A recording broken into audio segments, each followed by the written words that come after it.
આઈ જો કબાટ જેવી સ્ત્રી. વેલકમ કાકી. એટલે આ કેમ આવી લાલ ઘૂમ મોડું છે? બ્યુટી પાર્લર માંથી આવીને ફેશિયલ ને થ્રેડિંગ ને બધું કરાયું. એટલે પણ આવી ઝગમગ સાડી પહેરી લાલ ઘૂમ મોડું, આ કોક વોલપેપર પર સૂરજ આથમતો હોય એવું લાગે છે. બહુ સારું. આમ આઈ જો.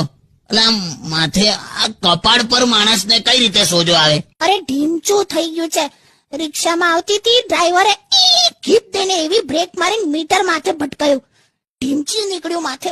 શું કામ પણ તું આવી દોડા દોડી કર્યા કરે છે? અરે કહું તો છું, બ્યુટી પાર્લર માં ગઈ હતી, મસ્ત ફેશિયલ કરાયું. એ સાંભળો ને, આ ગાલ કહેવાય, અને નાક કહેવાય, અને હોઠ કહેવાય, અને આંખો કહેવાય, અને કાન કહેવાય, અને ભમર કહેવાય. પણ આ જે છે ને, આ નાક અને હોઠની વચ્ચેની જગ્યા, આને શું કહેવાય? એને મૂછનું પાર્કિંગ. શું મૂછનું પાર્કિંગ? એ છોકરાઓ માટે હોય, છોકરીઓ માટે થોડું હોય. કેમ તારા